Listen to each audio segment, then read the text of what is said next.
j'aimerais qu'on parle rapidement de la future Golf 8R, la version la plus puissante de cette 8e génération de Golf qui n'est pas encore arrivée, mais dont je vais te présenter ce à quoi elle pourrait ressembler selon les investigations les plus profondes que l'on ait pu faire chez Planète GT.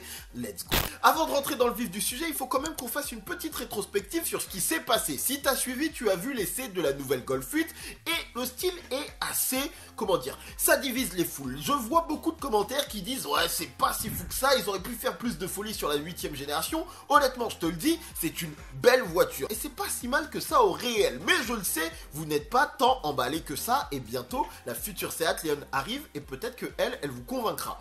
Ensuite, on a présenté ce à quoi pourrait potentiellement ressembler la version GTI et encore une fois, pas convaincu de ouf d'après ce que j'ai pu voir. Si on revient un petit peu à ce qu'on avait déjà fait, on a déjà parlé de la Golf 8R à travers des rendus alors que la version actuelle n'était pas encore présentée. Je vous ai montré le rendu de Autobuild et également un petit rendu de chez Planète GT qui n'était pas si fou que ça et basé sur la T-Roc R. Et là, aujourd'hui, ce que je vais te proposer, c'est des rendus qui se basent sur la réalité, sur les probabilités les plus importantes de style concernant cette nouvelle Golf 8. Alors, je t'avais déjà expliqué que la version GTI se baserait très probablement sur la carrosserie de la version GTE et pour notre futur Golf 8R, il est fort probable qu'on se base sur la version Airline. C'est logique, c'est la Airline, elle se base sur le style de la future R. Idéalement, je voulais une photo qui soit plutôt réaliste, qui soit prise dans un décor réel et pas dans un salon pour te plonger au mieux dans la perspective de cette future Golf 8. Et en fouillant un petit peu, j'ai trouvé une petite série d'une version Airline dans la rue. Le choix parfait pour pouvoir créer les rendus que je voulais faire. Du coup, qu'est-ce que j'ai fait? J'ai passé la voiture en bleu pour lui donner la teinte de la Golf R.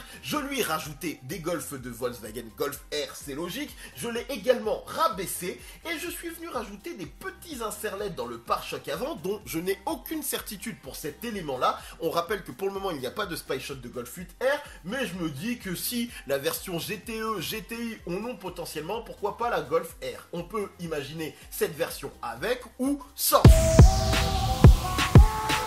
Et je me suis également penché sur la partie arrière et là le travail était quasiment plus simple. J'ai rabaissé la voiture, changé la couleur, rajouté des jantes R et les sorties d'échappement spécifiques à Krapovic que j'ai repris sur une image de T-Roc R. Et le rendu est plutôt sympathique. J'ai également fait ça sur 2-3 autres photos qui étaient également prises dans la rue et je ne sais pas ce que vous en pensez, mais sur le papier, si j'ai raison et mes rendus sont réalistes de cette future Golf R, c'est pas si mal. Alors je m'attends à ce que dans les commentaires vous me disiez ouais, c'est pas si fou que ça, etc. Blablabli, blablabla.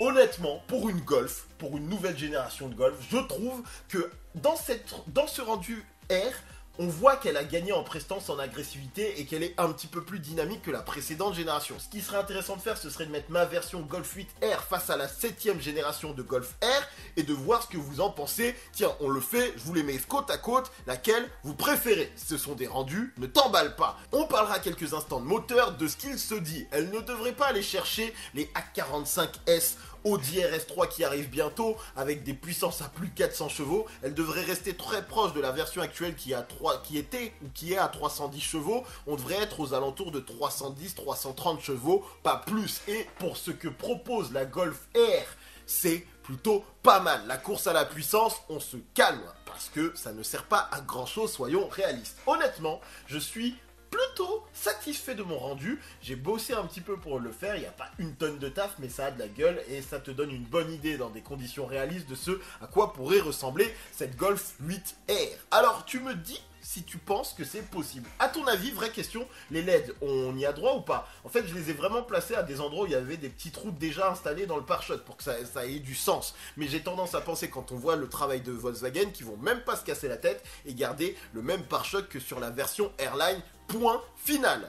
Mon ami, c'est la fin de ce JT Express, j'espère qu'il t'a plu. Dès qu'on aura des informations sur la Golf 8R ou qu'il y a des spy shots ou quoi que ce soit, on fera certainement un autre JT. N'hésite pas à t'abonner. Suis-nous sur Facebook pour avoir toutes les actualités en live. Vraiment, c'est là où on poste direct parce que faire des vidéos, ça prend du temps. Suis-moi sur Instagram Planète GT. Passe une bonne journée. Abonne-toi. Salut. C'est la fin.